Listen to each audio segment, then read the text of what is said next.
The party lights blurred as I leaned in, my lips crashing against Melody's in a calculated act of defiance, right in front of her family's judgmental stares. What I meant as a spark to ignite her rebellion exploded into something far deadlier. Her eyes locked on mine, not with anger, but a chilling promise of retribution that would unravel my entire world.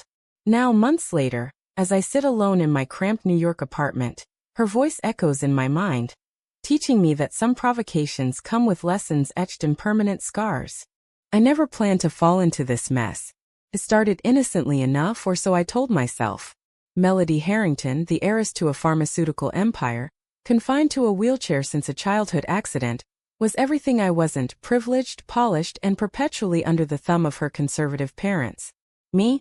Mila Reyes, a struggling graphic designer from a broken home in Queens, scraping by on freelance gigs and a fierce independence that often bordered on recklessness.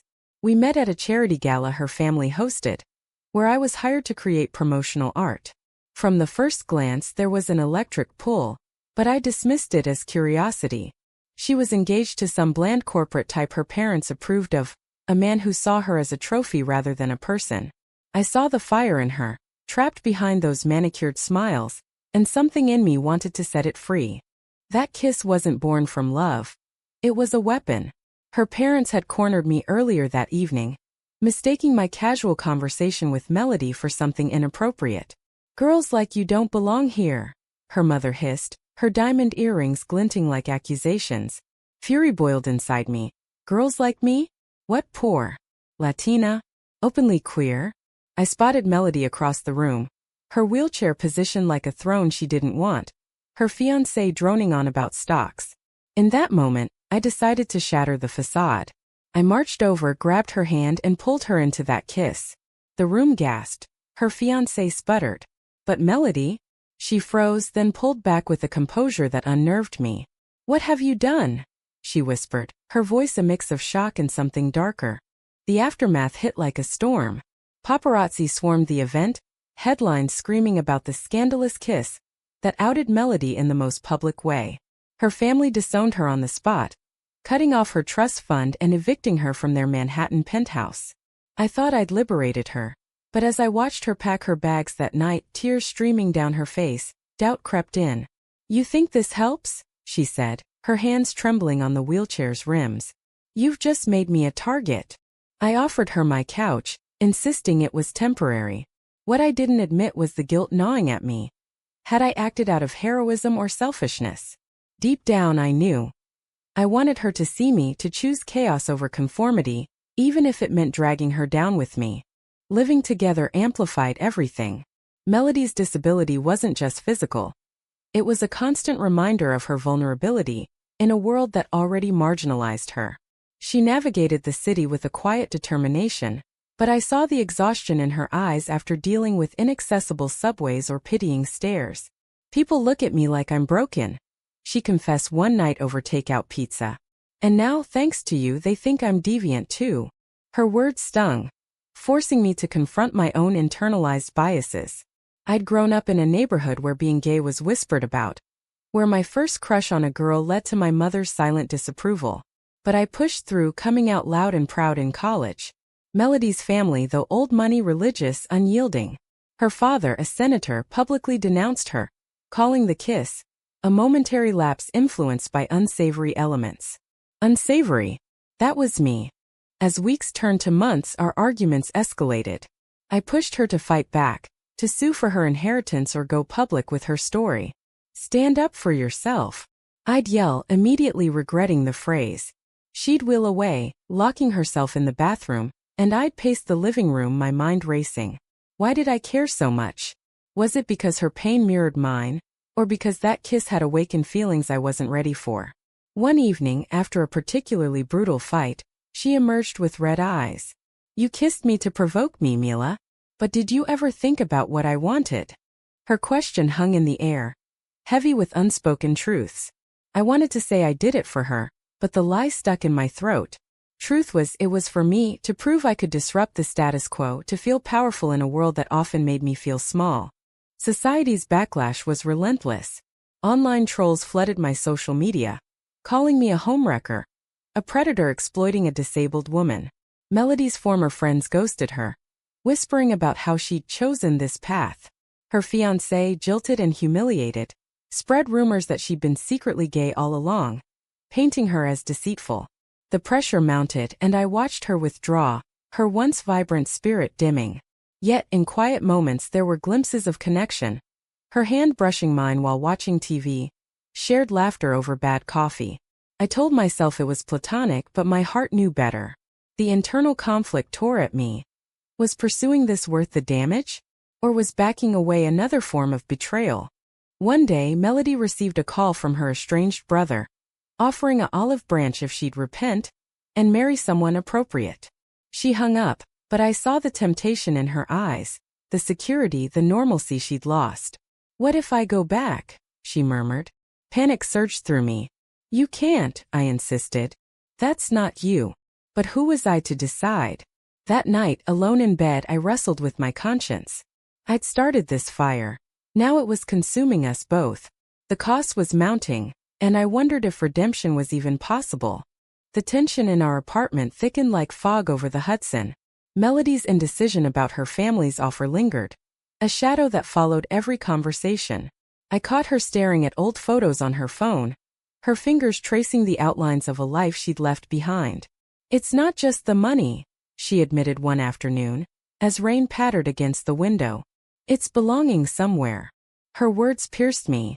Did she not belong here with me? I pushed down the jealousy, focusing on the bigger picture. Society's judgment wasn't abstract. It was in the job rejections I faced, labeled as controversial after the scandal. Freelance gigs dried up, forcing me to take a barista job at a dingy cafe in Brooklyn. Each shift, I'd replay that kiss, questioning if my impulsiveness had doomed us both. Melody, meanwhile, adapted with a resilience that shamed me. She enrolled in online courses for business management, determined to rebuild independently. But the emotional toll was evident.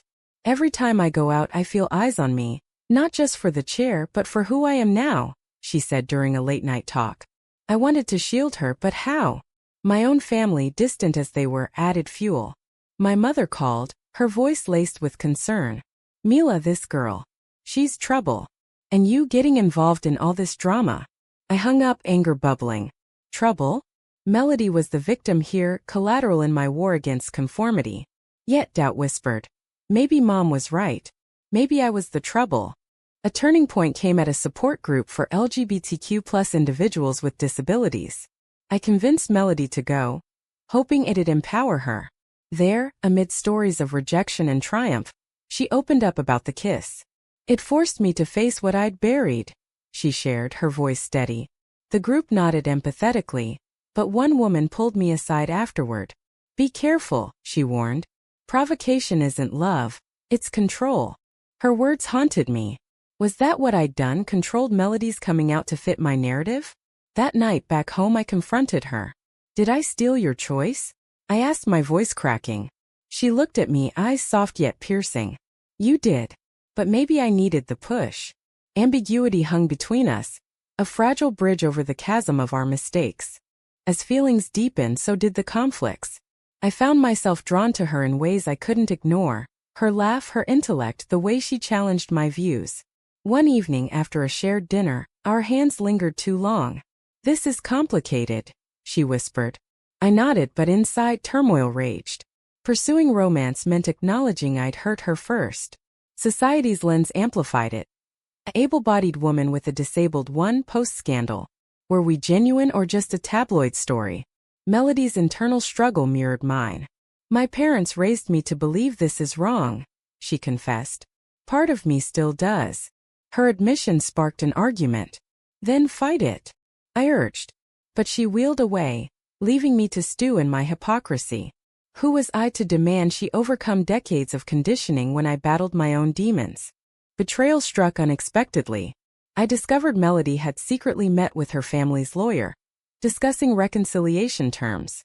"It's not what you think," she insisted when confronted. "I need closure." Hurt exploded inside me. Closure or escape? I shot back. The fight escalated, words like daggers.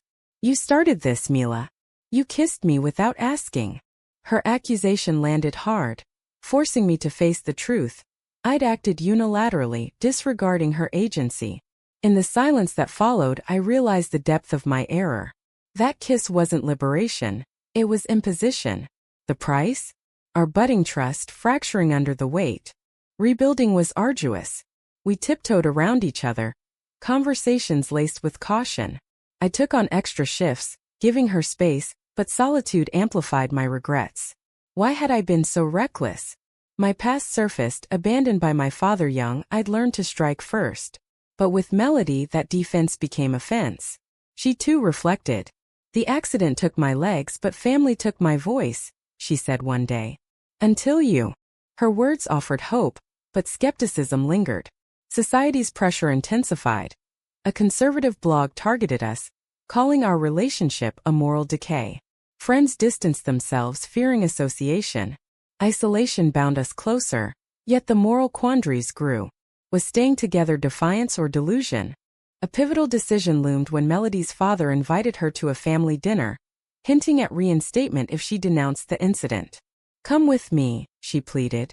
I refused, seeing it as capitulation. That's betraying yourself, I argued. But deep down fear gripped me. What if she chose them? The night before, insomnia plagued me. Thoughts swirled. Had my provocation awakened her? Or just wounded? The ethical tightrope we walked felt razor thin. Each step a potential fall. She went alone and I waited, heart pounding. Hours later she returned, face unreadable. I told them no, she said simply. Relief flooded me, but her next words chilled. But I also told them about us. Us? The word hung, pregnant with possibility and peril. In that moment the lesson crystallized. Actions have ripples, and mine had reshaped both our lives. The revelation of us shifted everything, like a fault line cracking open. Melody's declaration to her family wasn't just rejection. It was a claim on her identity, one I'd inadvertently catalyzed. But the backlash was swift. Her father cut all ties permanently, leaking details to the press that painted her as rebellious and ungrateful. Headlines blared. Heiress chooses scandal over legacy. I watched her crumple the newspaper, tears unspoken. This is the price, she murmured. Inside, guilt twisted. My kiss had set this in motion, forcing her into a battle she might not have chosen. Yet pride swelled, she'd stood firm. Our dynamic evolved, tentative touches turning to intentional ones, but always shadowed by doubt. Was this love or survival? Society's microscope intensified the drama. At work, co-workers whispered, customers stared. One regular, an older man, sneered. You the one from the news? Messing with that poor girl. I bit back retorts, but internally rage simmered. Poor girl. Melody was fierce, capable. Yet the narrative reduced her to victim, me to villain. Her disability amplified prejudices. People assumed I pitted her, or worse, exploited her status. Do they think I can't love? She vented one night. Her pain echoed mine. Growing up, I'd hidden crushes, fearing rejection. Now, exposed vulnerability felt like weakness. We argued about visibility. We should go public, own it. I pushed. She hesitated. And invite more hate? Her caution clashed with my impulsivity, highlighting our differences. A moral crossroads emerged when an old friend of Melody's, Sarah, reached out. Once close, Sarah had ghosted after the scandal but now offered support, with strings.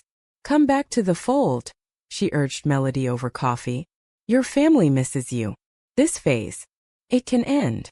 I eavesdropped from the kitchen, heart sinking. Phase. Our connection dismissed as temporary. Melody rebuffed her, but later confessed temptation. Stability is alluring when everything's chaos. Her words stung, revealing fractures. Had I romanticized our struggle? The internal monologue tormented me. You're the chaos, Mila. You provoked this.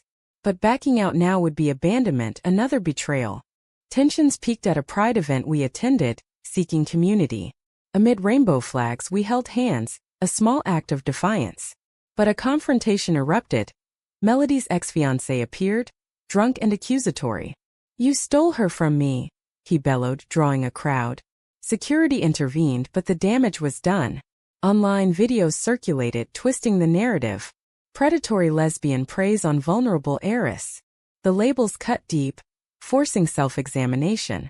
Was there truth in it? My initial kiss was provocative, not consensual in intent. Melody defended me publicly on social media, but privately strain showed. "We need to talk," she said that night. Fear gripped me. What if this was the end? The conversation unraveled layers. "That kiss hurt me," she admitted. "But it also freed me." Relief mixed with sorrow. I'd caused pain yet sparked growth. Her own conflicts surfaced, internalized homophobia from her upbringing, clashing with emerging desires. Loving you feels right, but society says wrong. We dissected choices. Stay and fight or part ways. The ethical dilemma loomed. Pursuing happiness at what cost? Family estrangement, career sabotage, emotional scars. I pondered my motivations. Genuine affection or ego? The night ended unresolved but closer, our vulnerabilities laid bare. Betrayal reared again, this time from my side.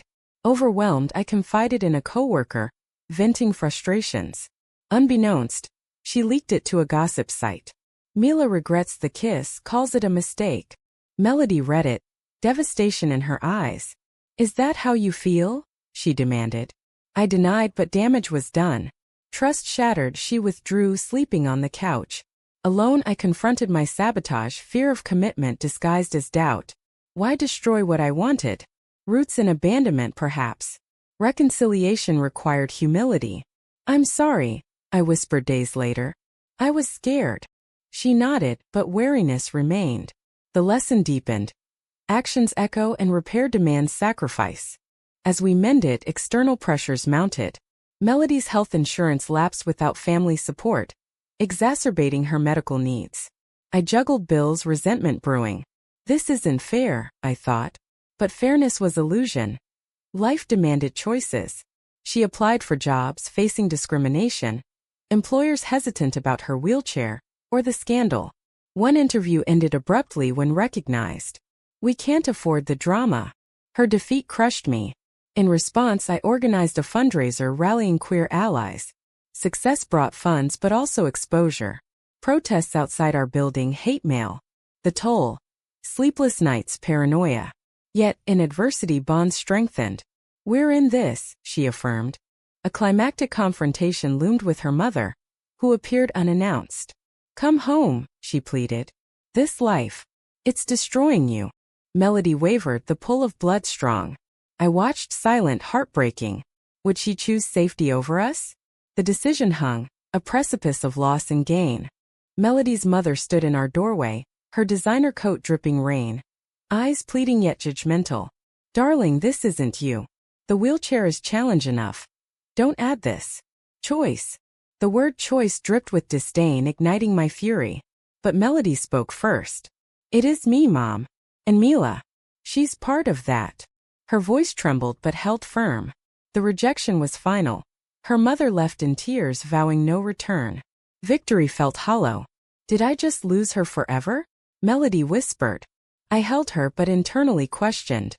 Was my influence worth this severance? The moral weight pressed. Family bonds versus self-truth. Society exalted the former, vilified the latter for us. Post-confrontation, our relationship deepened but scars lingered. Intimacy grew tentative, shadowed by past hurts. I grappled with guilt, replaying the kiss nightly. What if I'd walked away?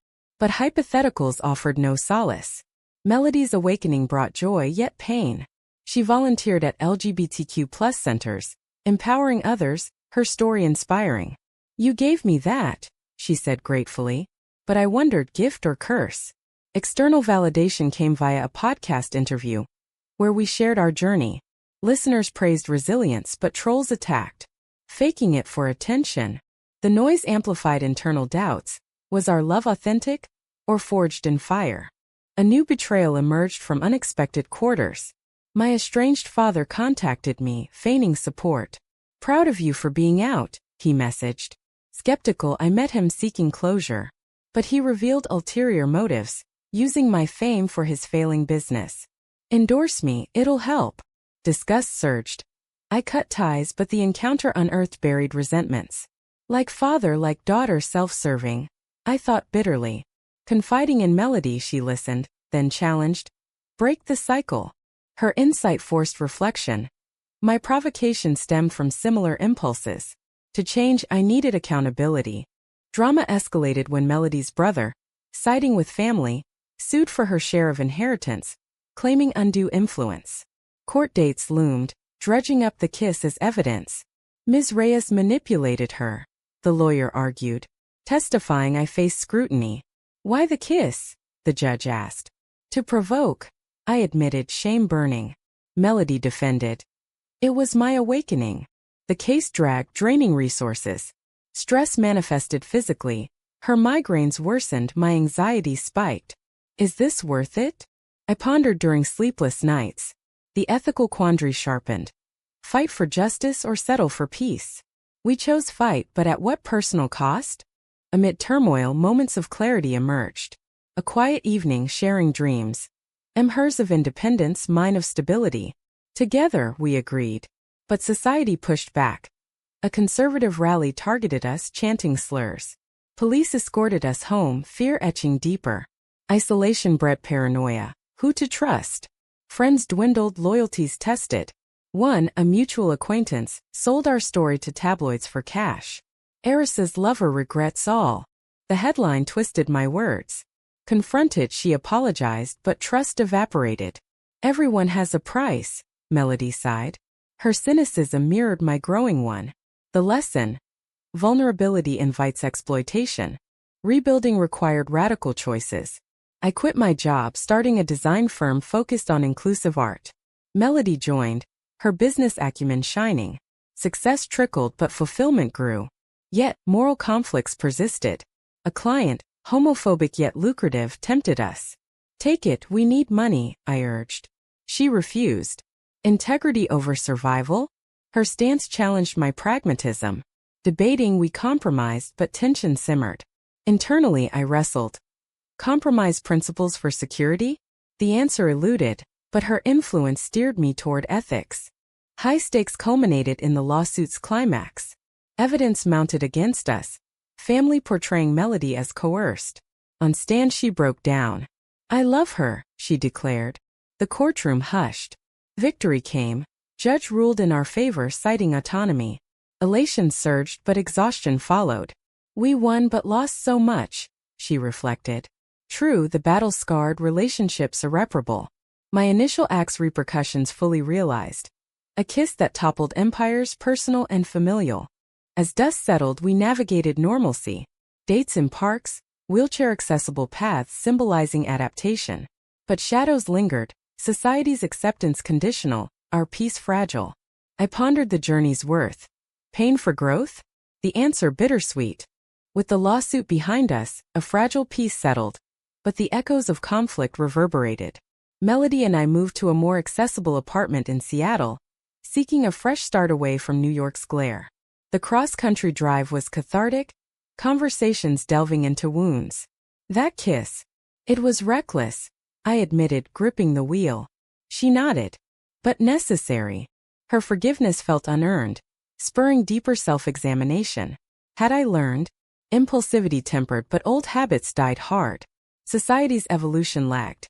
Even in progressive Seattle, stares followed. Curiosity or contempt.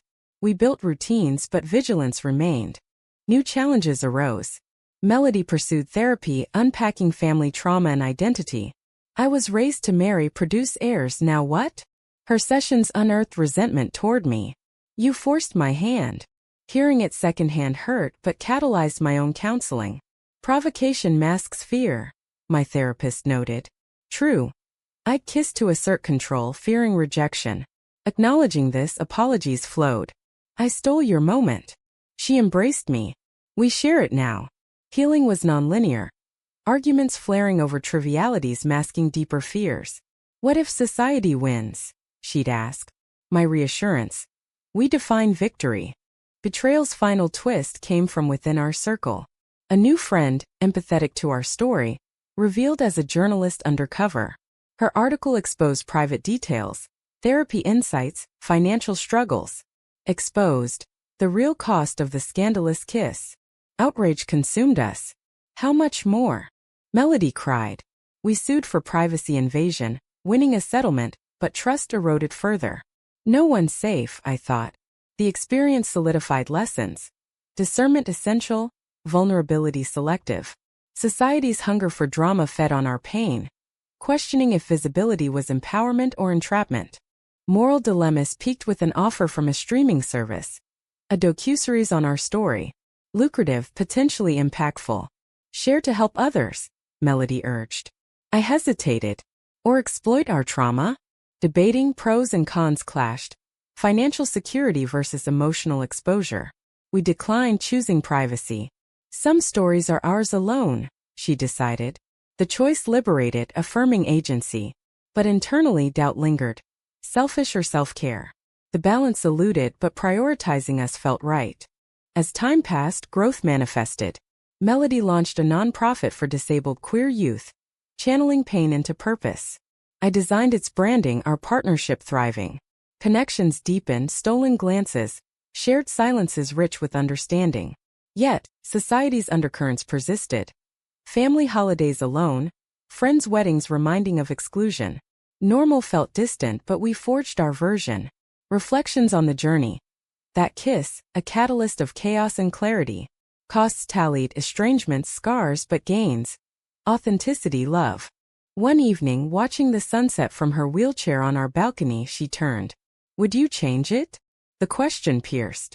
No, I replied, honest. It led here. She smiled, but eyes held depths.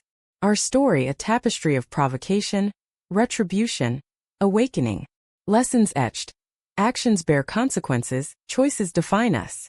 In the end, as we navigated this complex world, one question lingers.